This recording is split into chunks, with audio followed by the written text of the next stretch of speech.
Check, check. All right, we're live. Yes. I should have a badass intro song or something like.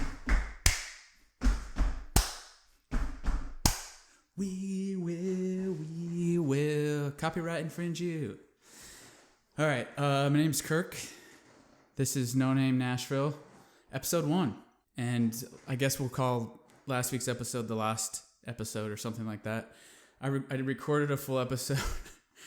And then I sent a clip of it to the project manager I'm working with, and she was like, "You can't post this."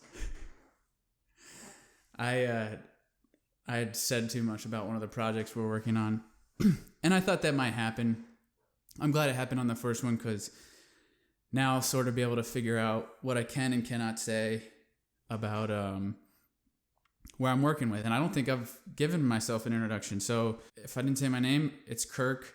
I got out of the military 2 months ago, moved to Nashville, and I'm sort of trying to find a way forward in the music industry. That's what I'm passionate about doing moving forward. Yeah, and to sort of expedite that or do that, I take the first step.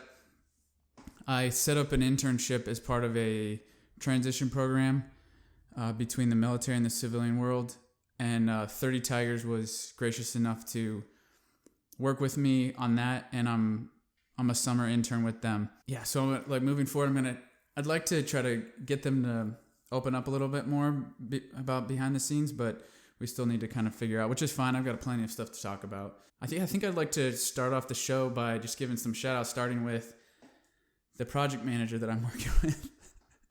Her name's Darby. She's been so sweet with me, and 30 Tigers, everyone at 30 Tigers has been, whether it be, we're all working remote. We're not in the office at all. So this whole internship, I've literally just been in this room working remote, and I've worked with Darby a couple times. Oh, no, I'm supposed to say that. But I have, But everyone's been really cool about just like either hopping on a call just to explain something to me, video chat me or whatever, and I'm learning a ton. 30 Tigers, by the way, is a label services company, and that just means that they essentially provide label services to independent artists. So they'll when they start working with a new artist, that artist is either going to be signed to like a small label or they're going to create their own LLC, their own label. And that's what we do business with, is their LLC. But I'm gonna get into that and why I chose 30 Tigers to intern with down the road. But yeah, anyway, shout out to Darby. I don't think super easy to work with all the time. Just like I called her the other week and I was like, Darby, I'm really bored. I need more to do. I'm sure she's just like, I gotta like do my work and find shit for you to do too. But she's been really cool about keeping me involved. This internship is only designed, it's designed for like college students, and I'm way past college. I've already done like 7 years in the Army. So I'm used to a little bit more, and the internship just really isn't set up for that. So they've been really cool. Like I'm now like working with the digital team and some other people. But yeah, by the way, 30 Tigers, they put records out for like John Prine, Oh Boy Records, all his artists, Turnpike Troubadours, Culture Wall, The Mavericks, and I'm missing so many, but pretty much half the Americana scene they put records out for, and that's a really cool facet of the Americana world, I think, is that most of them are just independent artists, which is badass and really cool to me, and I think the best way to do it, honestly. But again, I'll get to that in other episodes. But Darby's been behind some of the biggest independent. And I'm pretty sure she's younger than me, but it's just kind of cool to see behind the scenes, like a lot of the albums that you have loved, artists that you've grown to. She's the person behind the business side of it, managing all the pieces on the business side of it. So I just feel really grateful to work with her. And she actually has put me on to just a lot of people, but in particular, I want to give a shout out to, let me tell you guys, if you guys are not aware of Morgan Wade, you guys need to thank me later. Check out her stuff on our vinyl. I think that's what it is. Yeah, her stuff on our vinyl sessions. She's got a couple songs. That's a kind of like a weird business setup, our vinyl sessions, but they essentially put out songs and then take a cut of the revenue and then market it on their platforms. It's kind of cool for an up and coming artist. But Morgan Wade, someone that Darby's put me on to, and who I think is got like the equivalent of like Chris Stapleton talent, or kind of like the market space of how Chris Stapleton, his career has kind of grown. I could totally see. I mean, I've never really heard a female artist, hillbilly Americana music like her. One of the people on her team, her manager, I think is Mary Spar, Young Mary Records, and she's someone that partners pretty regularly with 30 Tigers. If you guys want to go down another level and into like extreme fandom, you guys need to be following. Trust me, follow what Young Mary Records Mary Spar is doing, because she's like I'd call her like the Scooter Braun of hillbilly music or Americana music. She discovered Coulter Wall. She manages Ian No, and she's discovered Morgan Wade and is working with Morgan Wade now, and I'm really excited about her. And then also manages Elizabeth Cook, who's got a new album coming out, which is very badass, and Darby also is the project manager for that project. Another really cool album that I've been I can't stop listening to is this Canyons album by Colby Calais, her group Gone West. And I hate that I led with it's Colby Calais' group, because it's two couples. It's definitely a little popish. And by the way, just full exposure or disclosure, I will not go full exposure, I promise. It's not that type of show. Full disclosure, they're signed to Triple Tigers, which is a 30 Tigers joint venture with Sony. I want to share music that I can't stop listening to, and I think it's also just so badass how Colby Calais, who's already an established artist and could have just done another album under her name, but she decided to branch out with these and honestly shine a light on these other talent, one of them being her own husband. Shine a light on these incredibly talented other artists, the other couple that they do this group with.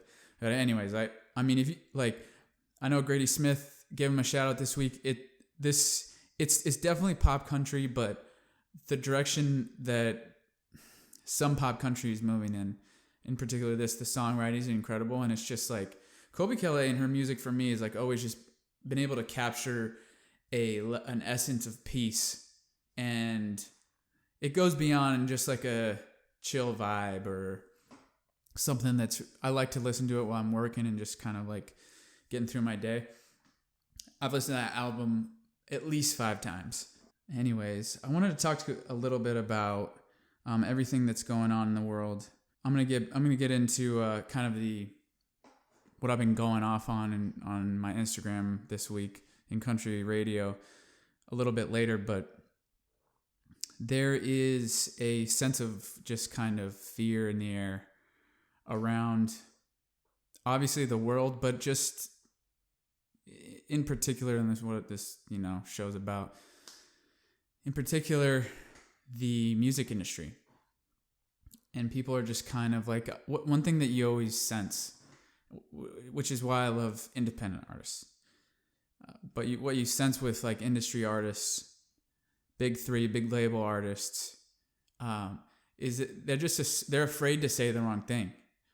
They're afraid to slip up. They're afraid to get canceled. I think everyone's kind of afraid right now.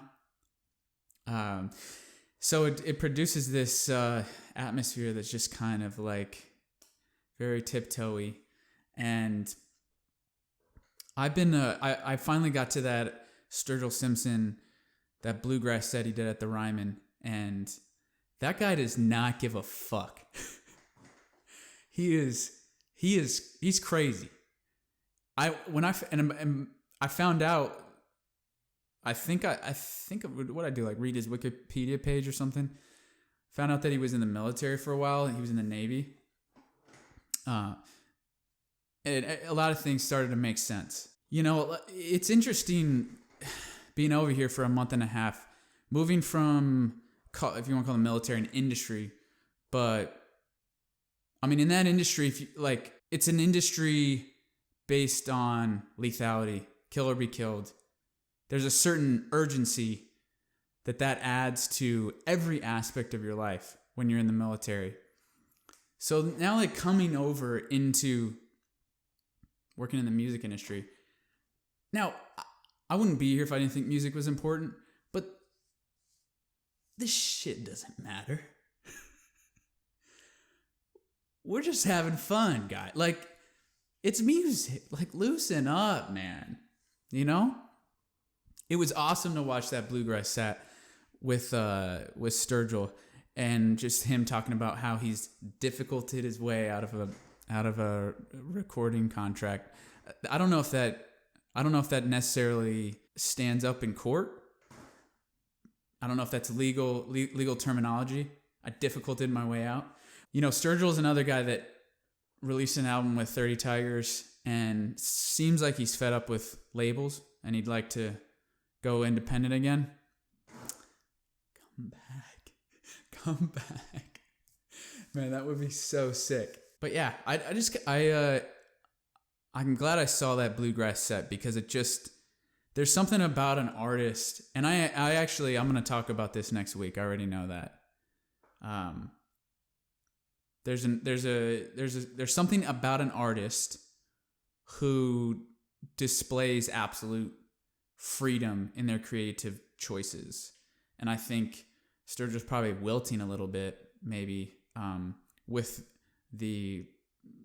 possibly the input that he's getting from the label that he signed with now. By the way, I've got this. I want to stop and say something real quick. I've sort of like changed things up. I've got around 500 followers on Instagram, which is, you know, nothing. But for the No Name Nashville, used to be Folsom Prison Memes. I changed the name. I've sort of been changing the content up a little bit, and I just like I've never had more engagement, especially just like in the DMs and people like reaching out, and the conversations I have been awesome. But there's this kid named Ayden, and I'm gonna have to come up with like a code name Ayden. That's what we'll. When will code name Ayden strike again? But he'll just drop these like suggestions in my DMs, and they've been every single one. It's like I don't even like. He might not even be. I don't know how old he is. No one knows. Who knows who Ayden is? He's a country music operative. But one of the suggestions he gave me is this song "Fear" by Rachel Reese. And check that out if you guys haven't. Thing with Ayden is like he'll drop these artists that I've never heard of. Like I don't want to mess the guy's name up. All these artists have like under 100,000 monthly listeners, and that's the sweet spot. If you can find a no name like an artist with under 100,000 monthly listeners.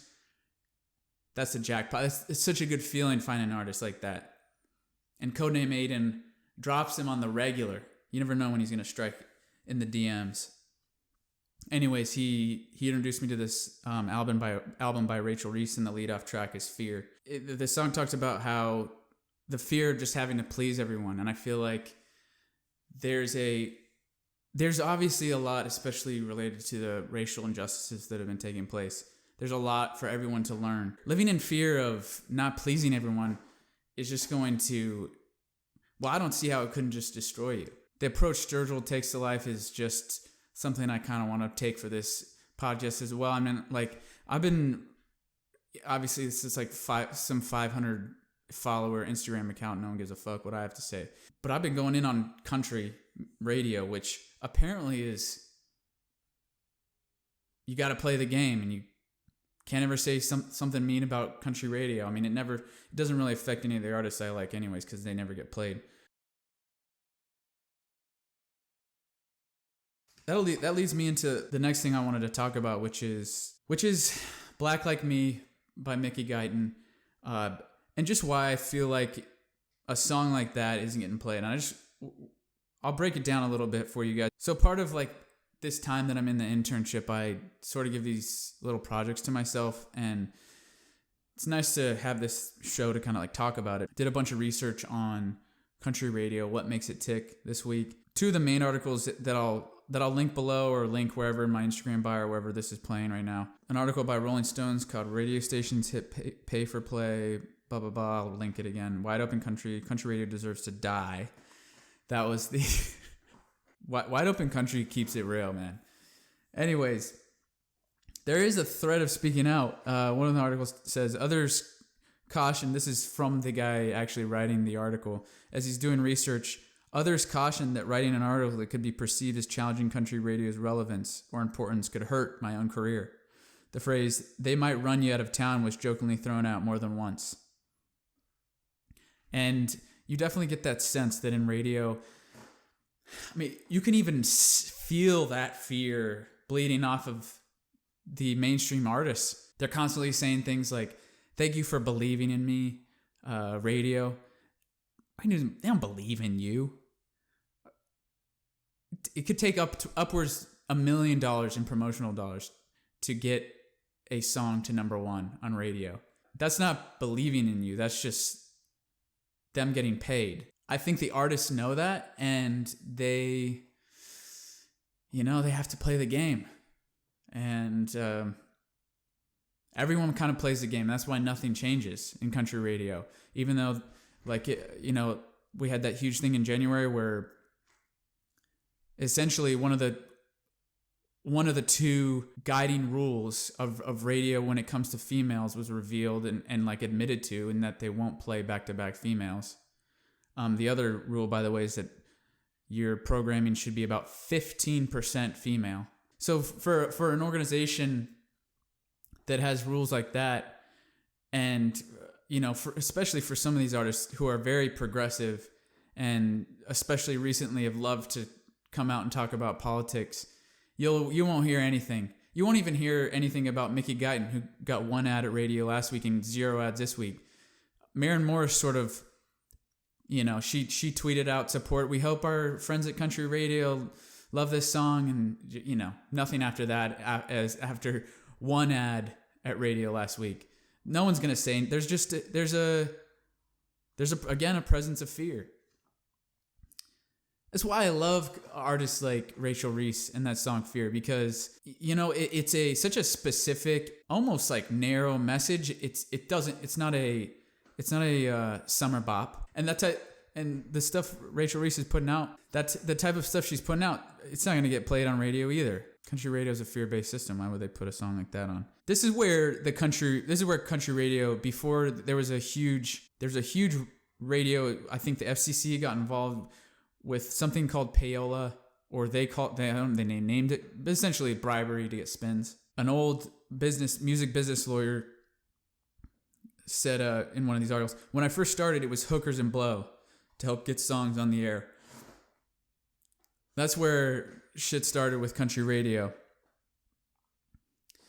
And then what it is now, after you can do more research on this, but there was Congress got involved.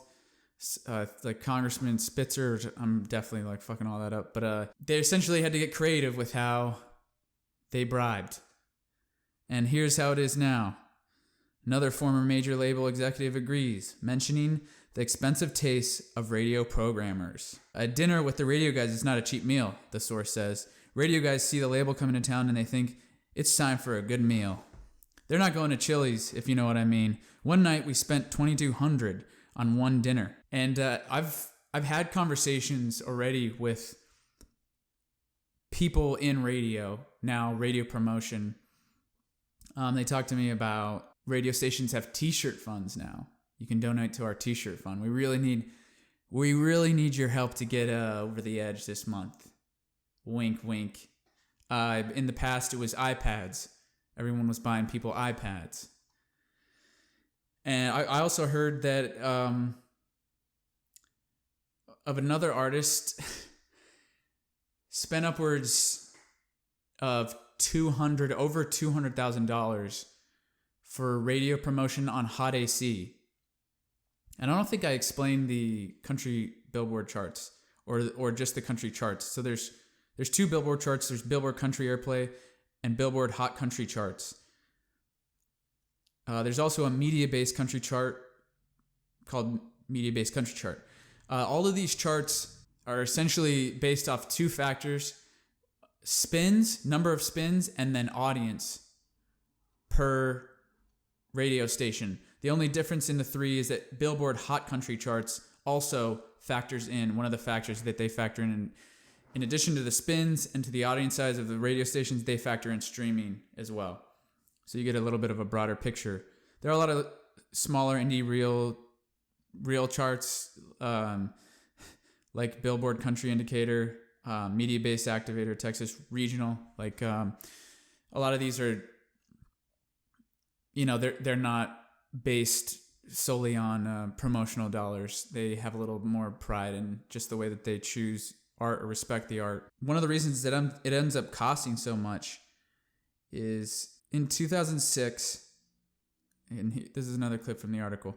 In 2006, the New York Attorney General's office wrote that in an effort to dodge the payola laws, record labels and radio stations enlisted the services of so-called independent promoters, and they call them indies. I'm going to hire an indie or something like that. And these are middlemen who act as conduits for delivery of the label's promotional support, I say that in quotation marks, to the stations and help perpetuate the fiction that this support is not actually being delivered by the labels in exchange for airplay, and therefore does not violate payola statutes.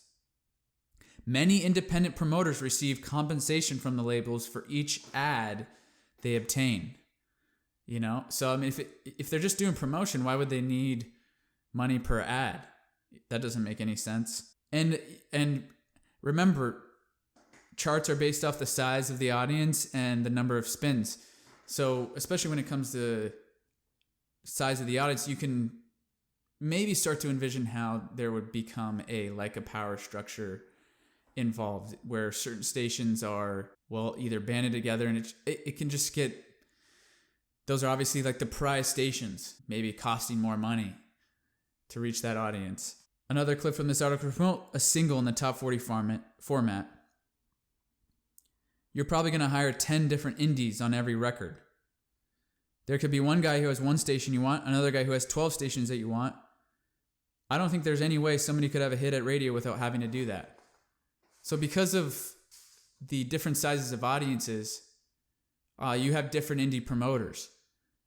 So you can't just promote to radio. That's not how it gets expensive, because you have to hire different promoters for different sets of radio stations, different sizes of audiences, and so on and so forth.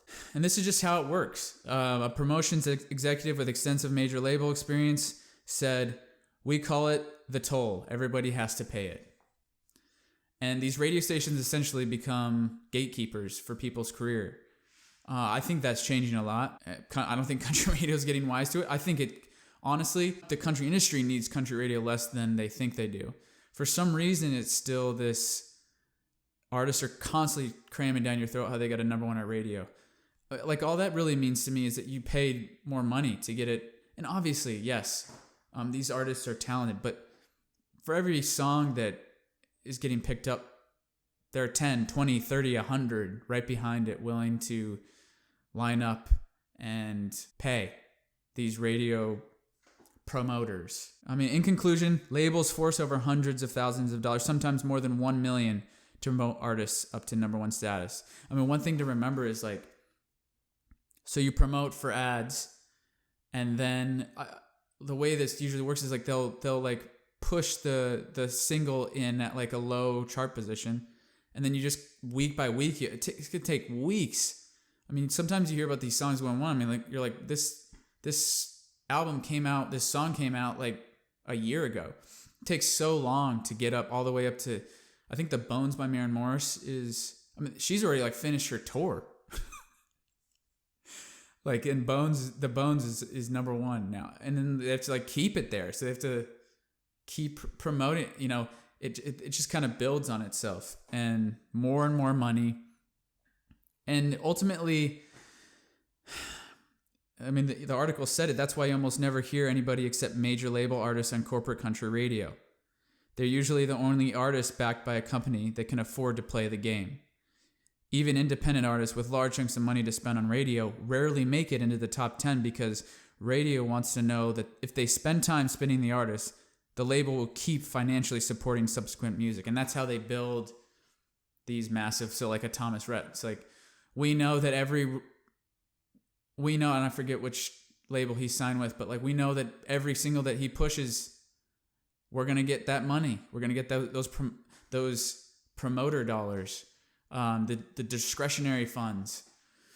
And ultimately, who suffers here is just the art and the artists. Art isn't getting pushed because it's good.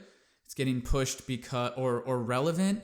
It's getting pushed because it has the biggest backer. And one of these articles says the pressure labels put on programmers does not service the needs of the listener. It is focused on the marketing plan and timetable of the record company. And one of my problems with this whole process is that this is happening. Everyone knows it's happening. And then country radio has the gall to turn around and say, we can't play women or we can't play Mickey Guyton because the fans are racist or sexist. Country fans are racist and sexist. You know, we're just playing what the fans want. No, you're not. You're playing whoever pays you the most. Everyone knows it too. Clark, second former major label promotions executive whose name has been changed, described the compliance agreement as some bullshit, but you keep it moving. Who's regulating this and who's going to enforce it? He asked. Clark goes, the labels aren't going to police themselves. Fuck no. Why would we do that? So it's a system that just perpetuates itself. As long as the FCC is happy, they're going to keep pushing these hat acts. Here's the most important thing. Separating Music Row from the major radio or bus mentality serves the art. Labels might stop dishing up 80% ball cap acts because they think that's what radio wants. Just not at the expense of, say, the next Casey Musgraves, who may never get industry support. And that's what we see happening with Black Like Me and Mickey Guyton right now.